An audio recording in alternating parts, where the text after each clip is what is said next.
ፍቅር እስከ መቃብር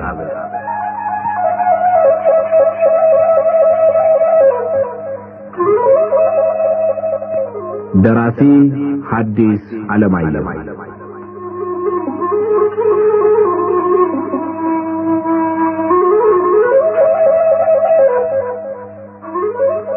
ተራኪ ወጋየሁ ንጋቱ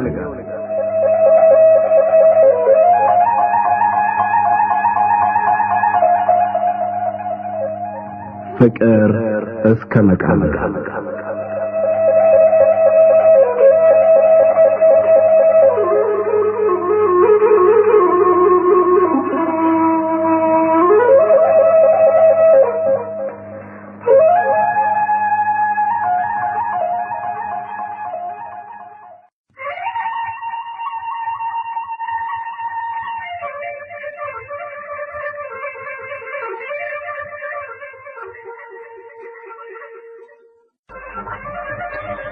ፒታውራሪ አሰጌ እስረኞቻቸውን ማርቆስ ለንጉሱ ሊጋባ እንዳስረከቡ ሊጋባው ግራቀኙን ዋሳ አስጠርተው ወደ ወንበሮች መሯቸው።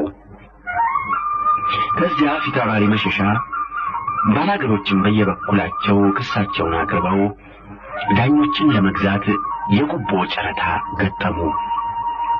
ባላገሮችም ፊታውራሪ መሸሻም የያዙትን ገንዘብ ሲጨርሱ እየተበደሩ ለዳኞች ብቻ ሳይሆን ዳኞችን ያሸንፋሉ፣ ዳኞች ይሰሟቸዋል ለሚባሉት ሰዎች ሁሉ ጉቦ እየሰጡ ነገራቸውን እያስረዱ ትግሉ ተጀመረ። ባላገሮች የሚፈልጉት ጥንት ከተሰራባቸው ግብር ምንም ሳያጎድሉ ፊታውራሪ መሸሻ ያልተሰራላቸውን የዓመት በዓል መዋያ ካልከፈላችሁ ብለው ያለ ንጉሥ አዋጅ በሰላማዊ ሕዝብ ላይ ዘምተው እንዲጠብቁ የተሰጣቸውን ሕዝብ እንደ ሽፍታ በመዝረፋቸው ሴቶችንና ሕፃናቱን እያሰሩ በመግረፋቸው ሁለት ሰዎች በማስገደላቸው የነፍስ ዋጋ ከፍለው የዘረፉትን ንብረት መልሰው ክሰው ተቀጥተው ጉልቶቻቸው እንዲፋቁ ነበር። ፊታውራሪ መሸሻ በበኩላቸው ባላገሮች ጠግበው አበጀ በለው በሚባል ሽፍታ መሪነት አድመው ፋሲካን በሚያክል ትልቅ አውደ ዓመት ተገዢ ለገዢ እንደሚያደርገው ሁሉ ማርና ቅቤ ሙክትና ፍሪዳ ይቅርና ቁና እህል እንኳ ይዘው ደጃቸውን ሳይረግጡ በመቅረታቸው ይህን የሚገባቸውን ለማስወጣት ቢወዱ የገቡበትን ቤት አቃጥለው አንድ አሽከራቸውን በመግደላቸው ያለሳቸው ፈቃድ አበጀ በለውን ሌባ አድም አድርገው በመሾማቸው በሦስቱ ጉልቶች የሚጣሉ ሰዎች ሁሉ ነገራቸውን በዘመድ ዳኛ እንዲጨርሱ አድርገው ዳኝነትና ውርርዳቸውን በማስቀረታቸው በዚህ ሁሉ ያስቀሩባቸውን ጥቅም ባጠፊታ እንዲከፍሏቸው አሽከራቸው በሞተበት የነፍስ ዋጋ እንዲከፍሏቸው ጌታቸውን በደፈሩበት እንዲክሷቸው አበጀ በለውና የአድማው መሪዎች ሁሉ እንዲታሰሩላቸው ይፈልጉ ነበር። ይህ አይነት ክስ ምንም እንኳን ለጊዜው በፊታውራሪ መሸሻና በጉልቶቻቸው በሚኖሩት ባላገሮች መካከል ቢነሳም ስለሱ የሚሰጠው ፍርድ የብዙ ሰዎች ጥቅምና መብት የሚነካ ከመሆኑም ሌላ በጠቅላላው በገዢዎችና በተገዢዎች መካከል ያለውን ግንኙነት የሚነካ መስሎ ስለታየ በየሸንጎው በየድግስ ቤቱ በየመሸታ ቤቱ የሚገናኘው ሰው ሁሉ የሚነጋገርበት የሚከራከርበት ሆነ። በችሎትም የፊታውራሪ መሸሻና የባላገሮች ጉዳይ በቀረበ ቁጥር ለመተቸትና የሚተቹትን ለማየት ወይም ለመስማት ወደ አደባባይ የሚሄደው ሰው እንኳን መቀመጫ መቆሚያ ይጠባው ነበር። መቼም በልማዱ ችሎት የቀረበ ሙግት የሚቆረጠው ወንበሮች የፈረዱትን ወይም ንጉሱ የተቀመጡ እንደሆነ ንጉሱ የሰጡትን ፍርድ ተከትሎ ነው። ነገር ግን ችሎት ከሚያዘወትሩት ነገር መርማሪና ፍርድ አዋቂ መሆናቸውን በማሳየት ደጅ መጥናት የሚፈልጉ ወይም የተበደለ ሰው ትክክለኛ ፍርድ አግኝቶ ሲሄድ ማየቱ ብቻ ደስ የሚላቸው ሰዎች ብዙዎች ስለሆኑና እንዲህ ያሉት ሰዎች ችሎት በቀረበ ጉዳይ ሁሉ በነፃ መተቸት ነገሩን ዘርዝረው አበጥረው አብራርተው ማሳየትም በፍርድ ጊዜ ፍርድ መስጠትም ስለሚችሉ ጉቦ የበላ ዳኛ ራሱን ሳያጋልጥና ትዝብት ሳያተርፍ ፍርድ አጣሞ ጉቦ ለሰጠው ወገን ለመበየን በጣም አስቸጋሪ ነበር። ስለዚህ ይህን ጉዳይ የብዙ ሰው ጥቅምና መብት የሚነካ በመሆኑ አስቸጋሪ ከመሆኑም በላይ አንድ ቀን ጉቦ በበዛበት በኩል የፍርዱ ሚዛን ያዘነበለ ሲመስል፣ በሌላው ቀን ጉቦ በቀለለው በኩል ሲጨመርበት ወይም ተቺዎቹ ሲተቹበት ፍርዱ ወደዚያ ያዘነበለ ሲመስል፣ እሱንም ተከትለው አንድ ቀን ፊታውራሪን ደስ ብሏቸው ባላገሮች ሲያዝኑ፣ በሌላው ቀን ባላገሮችን ደስ ብሏቸው ፊታውራሪ ሲያዝኑ፣ የነገሩ መቆረጫ አጥቶ ሲጎተት ከአንድ ወር በላይ ቆየ። መቼም ጉቦ የበላ ዳኛ ጉቦ ለሰጠው በደለኛ ከሚያደርገው እርዳታ ዋናው እውነቱ ጎልቶ እንዳይታይና የበደለኛው በደል እንዳይታወቅ ማድረግ ነው። እውነቱ ጎልቶ ከታየና የበደለኛው በደል ከታወቀ በኋላ ምንም ያክል ጉቦ የበላ ዳኛ ቢሆን ፍርድ አጣሞ ጉቦ ለሰጠው ሰው መፍረድ የብዙ ቀን ጉቦ የሚበላበትን ስራውን በአንድ ቀን ጉቦ እንደመለወጥ ስለሆነ ጤነኛ አእምሮ ያለው ዳኛ ይህን አያደርግም። ስለዚህ የፊታውራሪ መሸሻና የባላገሮች ነገር መቆረጫ አጥቶ ከቀጠሮ ወደ ቀጠሮ በተጎተተ መጠን ጉቦ የበሉ ዳኞች ያድበስብሰው ሊያልፉት የሚፈልጉትን ጉቦ ያልበሉ ተቺዎች እያብራሩ እያጣሩ እያበጠሩ ሲያሳዩ፣ በዚያው መጠን የፊታውራሪ መሸሻ በደለኛነትና ግፈኛነት ጎልቶ እየታየ በመሄዱ ከነጋዴም ከዘመድ ወዳጅም እየተበደሩ የሰጡት ጉቦ ይህን በደለኛነታቸውንና ግፈኛነታቸውን መሸፈን አልችል ስላለ ዳኞችም በበሉት መጠን ፊታውራሪን መርዳት አልሆንላቸው ብሎ በመጨረሻ ባላገሮች የጠየቁት የነፍስ ዋጋና ካሳ የተዘረፈው ከብትና ንብረት መመለስ ሁሉ ይቅር እንጂ 200 ብር መቀጫ ከፍለው 3 ጉልቶቻቸው እንዲፋቁ በፊታውራሪ መሸሻ ተፈረደባቸው። ከዚያን ያክል ትግል በኋላ ፍርዱ የተፈረደ ዕለት ባላገሮች እዚያው ችሎት ላይ እልል ሲሉ ፊታውራሪ መሸሻ በእንቅልፍ ልቡ ተነስቶ እንደቆመ ሰው ቡዝዝ ብለው ይመለከቷቸው ነበር። ለባላገሮች መፈረዱ በሳቸው መፈረዱ እውነት አልመስላቸው አለ። ለዳኞች ብቻ ሳይሆን ለዳኞች ዘመድ ወዳጆች ጭምር እየተበደሩ ያን ያክል ገንዘብ ሰጥተው ለዳኞች ቤት ብቻ ሳይሆን ዳኞችን ያሸንፋሉ በተባሉት ዘመድ ወዳጆቻቸው ቤት ጭምር እንደ ሰዓታት ቋሚ ሳይነጋ እየሄዱ ያን ያክል ደጅ ጠንተው ዳኞችም የዳኞች ዘመድ ወዳጆችም እግዚአብሔር ይርዳ እንጂ አይዞ ግድ የለዎትም እያሉ ያን ያክል የማይታበል ቃላቸውን ሰጥቷቸው አሁን እንዴት ይፈረድባቸዋል? እውነት የማይመስል ነው፣ ብቻ እውነት ነው። ዋሲጥሩ ፊታውራሪ ለ200 ብር መቀጫ 3 ጉልቶቹ ሁለተኛ ላይ ደርሱ እዚህ በተፈለጉ ጊዜ ሊቀርቡ ዋሲጥሩ አለ የወንበሮች አጋባሪ። አሉ ፊታውራሪ ከእንቅልፉ እንደባነነ ደንገጥ ብለው። ዋሲጥሩ አለ ደገመና አጋፋሪው። ዋስ የለኝም፣ ዋስ አልጠራም አሉ ፊታውራሪ። ያ ቅዠት መስሏቸው የነበረው ነገር እውነት መሆኑ ሲረጋገጥ እንደ መቆጣት አሉና ዋስ ቢጠሩ ይሻላል ጌታዬ እንዳይታሰሩ። እታሰራለሁ ምን አለ እንዲህ ያለውን ፍርድ ከመቀበል መታሰር ይሻላል። እታሰራለሁ። የደረሰብን ሳያንስ ደግሞ ታስረው ይግላሉ ምን ያደርጋል ጌታዬ? ባኮሽ ብለው ዋሲጥሩ አሉ ባላምባራስ ምትኩ ቀስ ብለው ወደ ፊታውራሪ ቀረብ አሉና ከዚያ አዛኝ ደስታና ቀኛዝማች አካሉም ሌሎች ዘመዶቻቸውም ሲያባብሏቸው ቆይተው ትንሽ መለስ ሲሉ ቀኛዝማች አየለ ኃይሉ ተዋሰኝ አሉ። አልችልም። ፊታውራሪ አበራ ፀሐይ ተዋሰኝ። አልችልም። ግራዝማች ግሩም ተሰራ ተዋሰኝ። አልችልም። ይኸው ዋሳጣ ባደኩበት ባረጀሁበት አደባባይ ዋሳጣ ራሴ ዋስ እንግዲህ ጠሩኝ ሲሉ ፊታውራሪ እኔ ዋሳለሁ አሉ ፊታውራሪ ታፈረ ድንበሩ። ይድገሙ አለ አጋፋሪው። እኔ አልበቃ ብዬ ነው ሌላ ዋስ ማስፈለጉ። ለመቀጫውም ሆነ ሲፈለጉ ለማቅረቡ ለሁሉም እኔ ዋሳለሁ አሉ ፊታውራሪ ታፈረ ወደ ወንበሮች ዘወር ብለው። እኛም ቸገረን። ፊታውራሪ ታፈረ ለሁሉም እኔ በቃለሁ ካሉ ግድ የለም ቅጠራቸው አጋፋሪ አሉ ከወንበሮች አንዱ።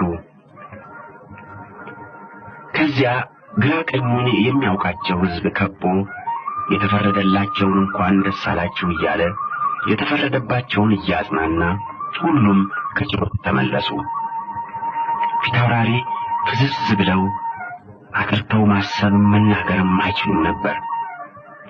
በኋላ ብቻ ውለው አድረው ብስጭታቸው እየበረደ በሄደ መጠን በጦር ሜዳም ሆነ በችሎት በባላገር እጅ ድል ለመመታታቸው አላፊው ዘመኑ እንጂ በሳቸው ድካም ወይም ጥፋት አለመሆኑን አረጋግጠው ስላመኑ በሙሉ ተጽናንተው ላገኙት ሁሉ ዘመኑን እየወቀሱ እያማረሩ ይናገሩ ጀመር። ምን እናድርግ? እግዚአብሔር ዕድሜያችንን አስረዝሞ በእንዲህ ያለ አታላይ ዘመን እንድንኖር ሲፈርድብን ጊዜ እንደ ሌባ ተሸሽጎ አታሎ አባብሎ የያዘ ሰው ማረኩ ብሎ የሚፈክርበት ዘመን፣ ሊረዳ በ44 ታቦት ሙሉ የሰው ገንዘብ የበላ ዳኛ ምንም እንዳልቀመሰ አይኑን አፍጦ የሚፈርድበት ዘመን ያለ ዘመን ሲያመጣብን ጊዜ ምን እናድርግ? እንደኛ ጊዜ ድል መታው ብሎ የሚፈክር ጀግና ልቦ የደፈረ ክንዱ የጠነከረ ጠላቱን ፊት ለፊት ተሰልፎ ተዋግቶ አሸንፎ የማረከ ነበር። እኛ ጊዜ እንኳንስ የሰው ገንዘብ በልቶ እንዲያውም ቢሆን ዳኛ አንድ ጊዜ ቃሉን ከሰጠ የሰጠውን ቃል አያጥፍም ነበር። ዛሬ ግን ዘመኑ የአታላይ የቃላባይ ዘመን ሆኖ አታላዮች ማታለላቸውን እንደ ጀግንነት ቆጥረውት ይፈክሩበታል። ቃላባዮች በቃላባይነታቸው ተሹመው ይኮሩበታል። ነገር ግን እኔ መሸሻ እንዲህ ያለውን ድል መሆንና መረታት ድል ሆንኩ ተረታሁ ብዬ ጭራሽ ካሳቢ አላገባው ይላሉ። እውነት ነው ይሏቸዋል ዘመዶቻቸው እሳቸው በሚሉት አምነው ሳይሆን ሆድ እንዳይብሳቸውና ደግሞ እንዳይበሳጩ በማሰብ። ከዚያ ፊታውራሪ በችሎት ላይ የተቹትን ሰዎች የሚያውቋቸውን በስማቸው የማያውቋቸውን በምልክት ያነሱና የተቹባቸውን መንቀፍና ተራ ስድብ መስደብ፣ የተቹላቸውን ማመስገን ይጀምራሉ። እንዲያው እኮ አሉ አንድ ቀን፣ እንዲያው እኮ የጨዋ ልጅ ምንም ቢሆን ጨዋነቱን አይረሳም። እስቲ አሁን ያ ፊታውራሪ ታፈረ ድንበሩ አንድ ጠቦት አልሰጠነው፣ አንድ ቀን ደጁ አልደረስ፣ በሩቅ ካልሆነ በቅርብ እንኳን አንተዋወቅ። ያን ያክል ታጥቆ ለኛ የተከላከለና በኋላም ሳንጠይቀው የተዋሰን ያው የጨዋ ልጅነቱ አስገድዶት አይደለም። የጨዋ ልጅ በመሆኑ ለምን የጨዋ ልጅ መብት ይጓደላል፣ ለምን እውነት ይጠፋል ብሎ ነው። ዳሩ ምን ይሆናል? በብዙ ቀጣፊ መሃል አንድ እውነተኛ ቢገኝ ቀጣፊ ይባላል የሚሉት ተረት ነው። ለምን እውነት ተናገረ ብሎ ሁሉም ሀያ ያለው። ፊታውራሪ ታፈረ በጣም ጥሩ ሰው መሆኑ የታወቀ ነው። ብቻ እሱም ቢሆን ያን ያክል ለኛ ታጥቆ የቆመበት ምክንያት አለው አሉ አዛዥ ደስታ። ምን ምክንያት? እውነት ከመፈለግ በቀር ሌላ ምን ምክንያት አለው? እንዲያው እናንተ የሰው ዋጋ ማሳነስ ትወዳላችሁ። ሰው ክፉ ሲሰራ እንዳይወቀስ፣ መልካም ሲሰራ እንዳይመሰገን ለሁሉም ምክንያት ትፈልጉለታላችሁ። እንዲያው በእውነት ክፉ አመል ነው አዛዥ። የለም እንደሱ አይደለም ፊታውራሪ። ለእውነት ብሎ አልሰራም ብዬ ወይም ዋጋውን ለመቀነስ ብዬ አይደለም። ነገር ግን ፊታውራሪ ታፈረ ምንም እንኳን ለእውነት ብሎ በመስራቱ የሚመሰገን ቢሆን ደጅ ጥናት ስላለው ከውለታ እንዲቆጠርለት ጭምር ነው ማለቴ ነው። ከፍ ያለ ውለታ ስለዋለልን የሚፈልገውን ከፍ ያለ ዋጋ ማግኘት ይገባዋል ለማለት ነው እንጂ ዋጋውን ለማስነስ አይደለም። ማንን ነው ደጅ የሚጠና? ምን ከፍ ያለ ዋጋ ነው የሚፈልገው? አሉ ፊታውራሪ አዛዥ ደስታ የተናገሩት ስላልገባቸው። አዛዥ ደስታ አንድ ጊዜ ባላምበራስ ምትኩን አንድ ጊዜ ቀኛዝማች አካሉን አዩና እስቲ እርዱኝ ባካችሁ አሉ። ፊታውራሪ ታፈረ የሰብለን እጅ እንዲሰጡኝ ባካችሁ ለምኑልኝ እያለ አዛዥንና ቀኛዝማች አካሉን እኔንም ማርቆስ ከመጣን ጀምሮ አላስወጣ አላስገባ ብሎ ሲያስቸግረን ነው የሰነበተ። እኛም የነገር ሳያልቅ አነግራቸውም ብለን አቆይተነው ነበር። ትናንት ድንኳናችን ድረስ መጥቶ ወደ አገሬ ሊሄድ ነውና ቁርጡን ንገሩኝ ብሎ ውጥር አድርጎ ስለያዘን ዛሬ እነግራቸዋለን ብለን መለስ ነው። ይህንን ነው አዛዥ ደጅ ጥናት አለበት የሚሉት። ሰውየው መቼም እንዳዩት ማለፊያ ሰው ነው። ስለዚህ ላይ ጥሩ ነገር አዋቂ አደባባይ ሰው ነው ሲሉ ባላምበራስ ምትኩ ጌትነቱስ ያለው ላምና ፈረስና በቅሎ ቁጥሩ ይሄን ያክል ነው ይባላል አሉ አዛዥ ደስታ። ወዲያው የጌታ ልጅ ነው። ንጉሱ ለስሙ ነገሱ እንጂ ጎጃምን በጊዜያቸው እንደ ሰማ አቅልጠው እንደ ብረት ቀጥቅጠው የገዙት አባቱ አዛዥ ድንበሩ አልነበሩ አሉ ቀኛዝማች አካሉ። ዘመዶቻቸው እንዲህ የተቀባበሉ ፊታውራሪ ታፈረ ድንበሩን ሲያሞግሱ ፊታውራሪ መሸሻ ዝም ብለው አይናቸውን ፍጥጥ አድርገው መጀመሪያ የድንጋጤ ከዚያ የደስታ ከዚያ የቅርታ ምልክት ተከታትሎ በሽማግሌ ፊታቸው ላይ ሲያልፍ ይታይ ነበር። ፊታውራሪ መሸሻ ፊታውራሪ ታፈረን በችሎት ላይ ሲተቹ አንደበታቸው የረታ በመሆናቸው የጨዋ ልጅ እንዲከበር ባላገር ተገዥነቱን አውቆ እንዲኖር የሚፈልጉ በመሆናቸው ጥንት ከስር ከመሰረቱ መብት ለገዢ ግዴታ ለተገዢ የተሰሩ መሆናቸውን ለይተው የሚያውቁ አስተዋይ በመሆናቸው ከመውደድና ከማድነቅ በቀር ልጃቸውን ሰብለን ለማግባት ይፈልጉ ይሆናል ብለው ትንሽ ጥርጥር እንኳን በሐሳባቸው ውስጥ ስላልነበረ ባላምበራስ ምትኩ መላእክቱን ሲነግሯቸው ለጊዜው ደነገጡ። ወዲያው መሰረተ ጌታ ከመሆናቸውም ሌላ በአደባባይ አሉ ከሚባሉት ባላዱኛዎች መካከል አንዱ መሆናቸው ትዝ ሲላቸው ልባቸው በደስታ ሞቆ ጸዳሉ በፊታቸው ወገግ ሲል ታየ። ከዚያ የሰብለን እጅ እየለመኑ እንደገና ወደ ኋላ ያፈገፈጉትን ብዙ የታላላቅ ሰዎች ልጆች ሲያስቡ የእሳቸውም መጨረሻ ያው እንዳይሆን ፍርሃት ተሰማቸውና ቅር አላቸው። ነው ሰብለን ለማግባት ይፈልጋል ብዬ እንዲያው አስቤው አላውቅም። መቼም አባቱ ማለፊያ ዘመን አይነበሩ አውቃቸዋለሁ። ስለዚህ ጋብቻ የሚሆን ከሆነ ቢሹት የማይገኝ ነው ብቻ አሉ ፊታውራሪ ብዙ ዝም ብለው ከቆዩ በኋላ ፊታቸውን ቅርታ እንዳጠለለው አንገታቸውን ከደፉበት ወደ ዘመዶቻቸው ቀና አደረጉና ብቻ ምን አሉ አዛዥ ደስታ ፊታውራሪ ብቻ ብለው ሊናገሩ ያሰቡትን ሳይጨርሱ የቦዛ አይናቸውን ሳያረግቡ ፊት ለፊት ተክለው ዝም ስላሉ ብቻ እንደ ከዛሬ ቀደሙ ሁሉ ምቀኛ ተንኮለኛ አገርጋሪ ገብቶበት ከንቱ ሆኖ እንዳይቀር እንጂ ጋብቻውስ ቢሹት የማይገኝ ነበር ማለቴ ነው። እሱ መቼም የእግዚአብሔር ፋንታ ነው። ነገር ግን ሰውየው ወደ ኋላ የሚል አይመስለኝም። ትናንት እንኳን ወደ አገሬ ከመመለሴ በፊት የፊታውራሪ ነሽታ ያስታወቃችሁኝ እንደሆነ 200 ብር ጥሎሽ አሁኑኑ ጥዬ ልሄድ ቢለን እሱም ቢፈቅድና ተዋሳት ሰማና ዘመድ በሙሉ መክሮበት ሳይስማማ ጥሎሽ መጣል አይሆንም አለው። ስለዚህ በጣም ቸኩሏል። ወደ ኋላ የሚያፈገፍግ አይመስልም አሉ አዛዥ። መልካም ብላችሁታል። ብቻ መቆየቱ ደግሞ ማፋረስ ለሚፈልግ ምቀኛ መንገድ እንዳይሰጥ እንጂ መልካም ነው።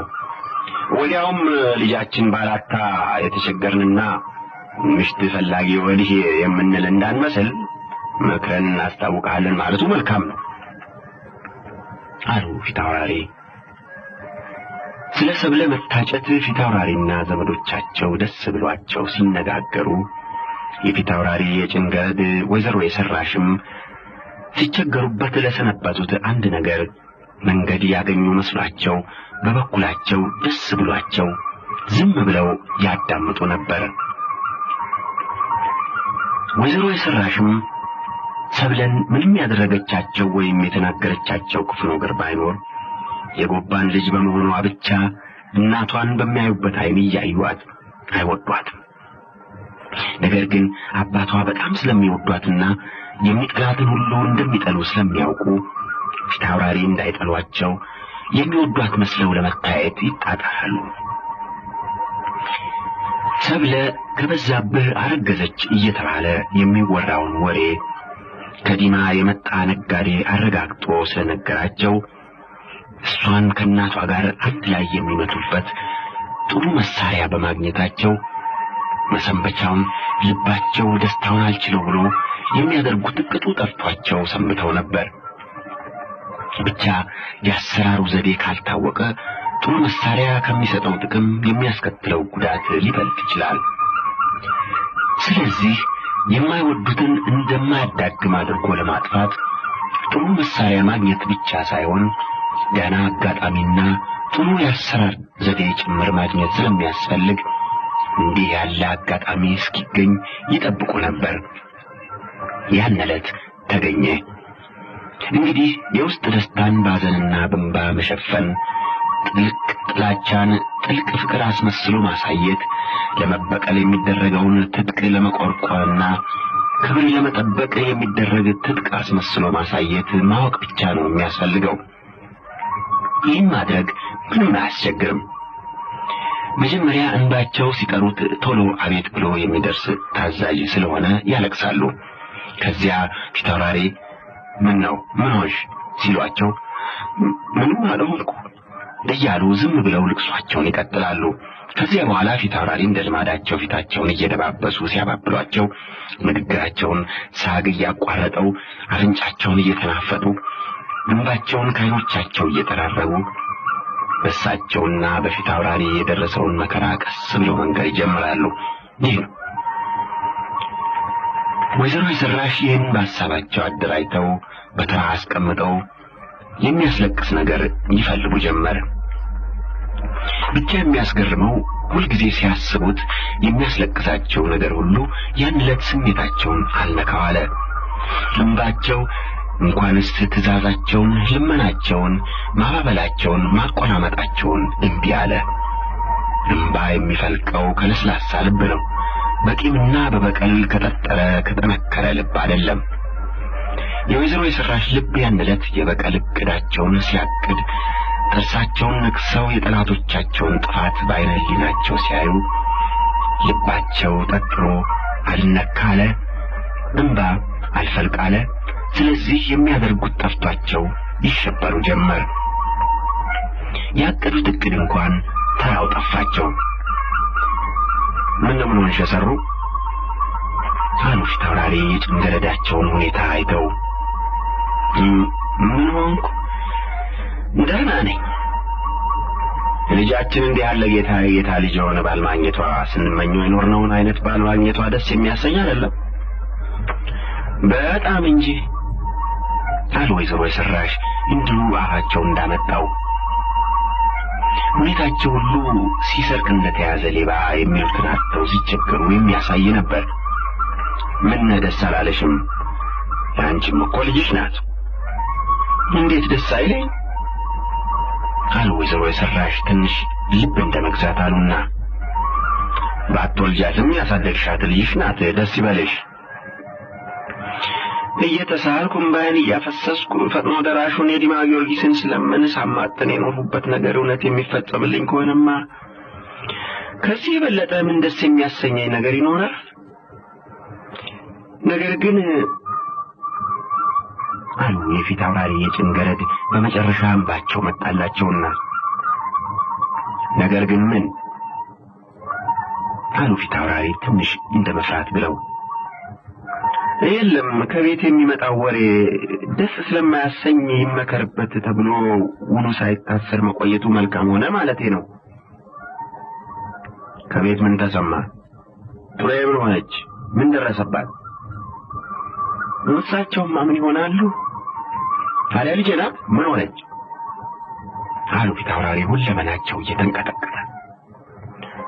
ሁለቱም ደህና ናቸው ጌታዬ ነገር ግን አንዳንዴ ሰው ስም ለማጥፋት ታጥቀው የተነሱ ተንኮለኞች የፈጠሩት ወሬ በዲማና በአካባቢው ሁሉ ተስፋፍቶ ስለተወራ ምንም እንኳን ወሬው ሐሰት መሆኑን የማይጠረጠር ቢሆን እንደ ጌታዬ ያለ ስመ መልካምና በሙሉ ጎጃም የታወቀ ሰው ቃሉን ከመስጠቱና እንዲህ ያለውን ከማሰሩ በፊት የሚወራውን ወሬ ማጣራቱ ለክብርም ለስምም መልካም ነው ብዬ ነው አሉ ወይዘሮ የሰራሽ የፊት አውራሪ ሁኔታ ያሰናዱትን ዘዴ ሁሉ አስረስቷቸው። እሜቴ ቤቱን ጥለው የትም እየዋሉ ሰብለ ከአስተማሪዋ ጋር ያለ ጠባቂ ብቻቸውን ስለሚውሉ ደፍሯት ነፍሰ ጡር ሆናለች ነው። ብቻ ላይ አላመንኩም፣ ጭራሽ ውሸት ነው አሉ ወይዘሮ የሰራሽ የፊት አውራሪ ፊት ከቀይነት ወደ ቢጫነት ከዚያ ወደ ጥቁርነት እየተከታተለ ተለዋውጠው ሰውነታቸው በሙሉ በቁጣ ሲንቀጠቀጥ አይተው እየፈሩ እንዴት ምንድነው የምትይው? ደህና አይደለሽም? ዝም በይ አንቺ። የኔ ልጅ ሰብለ ተደፈረች፣ አረገዘች። ምንድነው የምትይው? አሉ ፊት አውራሪ መንታ ቀንዳቸው በራሳቸው ተከትሎ ደም የጎረሱ አይኖቻቸው ካፍታቸው ጨርሰው ወጥተው በፊታቸው ላይ ተቀምጠው ሳስቡት ተነስተው ወይዘሮ የሰራሽን ለማነቅ እንደፈለጉ ሁሉ የሁለት እጅ ጣቶቻቸውን አንጨፍረው ወደ አንገታቸው እየሄዱ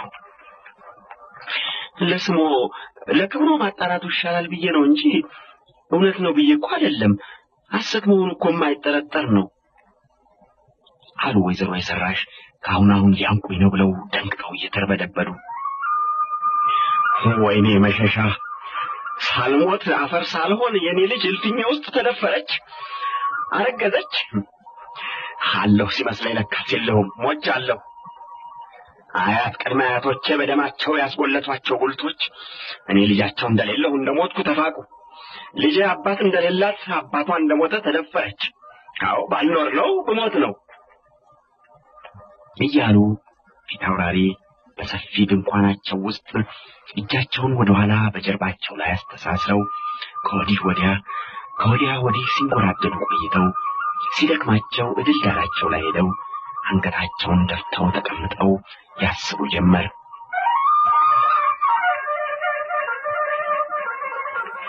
እንዲህ አንገታቸውን ደፍተው እንደተቀመጡ አካላዊ አይኖቻቸውን ከድነው አይነ ህሊናቸውን ከፍተው ይህን የመሰለ መከራ በመከራ ላይ ደራርቦ የላከባቸውን እግዚአብሔርን ለማወቅስ ሄዱ። ከዚያ እግዚአብሔር በመንበረ ጸባዖቱ በግርማ መለኮቱ ተቀምጦ ቅዱሳን መላእክቱ ጻድቃን ሰማዕታቱ ግራ ቀኝ ተሰልፈው እሳቸው እፊቱ ቆመው የበደላቸውን በደል የሰራባቸውን ግፍ በድፍረት ሲነግሩት ሲወቅሱት እሱም ያለ አግባብ መበደላቸውን ተረድቶ እንደ መጸጸት ሲል ታያቸው። ምነው ጌታዬ ጾም ባላትን አክብሬ ምጽዋት መጾቼ ከሕግህ ከትእዛዝህ ሳልወጣ የምኖረውን አማኝ አሽከርህን እንዴት አድርገኛለህ? እንዴት በብዙ ክፉ ሰዎች ያልደረሰ መከራ በእኔ በአማኝ አሽከርህ ታመጣብኛለህ? እንኳን ያልበደሉህን ብበድልህስ አክብረህ ደስ አሰኝተህ ያኖርኸኝን አሽከርህን ወደ አንተ መሞቻዬ ሲደርስ ክብሬን ገፈህ እፍረትና ውርደት አጎናጽፈህ ትጠራኛለህ። ድሆች ለማኞች እንኳን ተዋርደው ራቁታቸውን ሆነው ሲቸገሩ ሲለምኑ ኖረው በሚሞቱበት ጊዜ የማያውቁትን ክብር አግኝተው ያልነበራቸውን ንጹሕ ሸማ ለብሰው ነው ወደ መቃብራቸው የሚሄዱ ወደ አንተ የሚመጡ። እኔ ምን አልሁ? ምን በደልሁና አስከሬኔ በነውርና በውርደት የጎደፈ ልብስ ለብሶ ወደ መቃብር እንዲሄድ ትፈርድብኛለህ? እስቲ ያጠፋሁትን ንገረኝ። ሳላውቅ የበደልኩህ በደል ቢኖር እንኳን ቶሎ እንዳማረብኝ እንደተከበርኩ አጠራኝ ሲሉት እግዚአብሔርም ሁኔታቸው አሳዝኖት ሲጸጸት ሲራራ ወዲያው የተወራው ወሬ ሐሰት እንዲሆን ሲያዝ የታያቸው መሰላቸውና እሱ ካለ ምን ይቸግረዋል አሉ። ራሳቸውን ከደፉበት ቀና አድርገው በረዥሙ ተንፍሰው ከዚያም ራሳቸውን አንጋጠው አይናቸውን ድንኳኑ ጣራ ላይ ተክለው ብዙ ሲያስቡ ቆዩና መሰረትን ፈረስን አስጭንልኝ በይው። ባለ ፈረስና መሮጥ የሚችል እግረኛ ብቻ ይከተለኝ። አሁን ወደ ዲማ መነሳቴ ነው። አንቺ ጓዙንና የቀረውን ሰው ይዘሽ ነገ ተነሽ አሉ። አሁን ተነስተው የት ሊደርሱ ጌታዬ? ያልሁሽን አድርጊ ብቻ አሉ ፊታውራሪ በቁጣ። ፊታውራሪ በድንገት መነሳታቸውን ሲሰሙ ቀኛዝማች አካሉና ባላምበራስ ምትኩ በፈረስ ጋልበው ተከትለው የጨሞጋ ወንዝ ሞልቶ መሻገሪያ አጥተው ሲቸገሩ ደረሱባቸው። አዛዥ ደስታና ሌሎች መኳንንት አድረው በመነጋው ከጓዙ ጋር ተነሱ። የጨሞጋ ውሃ ሙላት ዳርና ዳር የገጠመውን ሁሉ ዛፉን ሳይቀር እያግበሰበሰ ዘቅዝቆ ከመጓዙ በላይ ውሃው የወንዙን ግንጂ አልፎ ተርፎ ግራ ቀኝ ሜዳውን አልብሶት ሲታይ ባህር እንጂ ወንዝ አይመስልም ነበር። ፊታውራሪ ዋኝተን እንሻገር ብለው አስቸገሩ። ቀኛዝማች አካሉና ባላምበራስ ምትኩ ግን ሙላቱ ደጋ ከዘነመ ዝናብ የመጣ ጎርፍ ስለሆነ ማለፉ አይቀርምና እስኪ ጎድል እንቆይ ብለው ፊታውራሪን ለምነው ትንሽ እንደቆዩ እውነትም ጎርፉ ሲያልፍ ጨሞጋ ጎደለ። ቢሆንም ሙላቱ እዚያ የነበረውን የእንጨት ድልድይ ሰብሮ ስለወሰደው ሰዎችም ሆኑ ፈረሶች ዋኝተው መሻገር ግድ ሆነባቸው።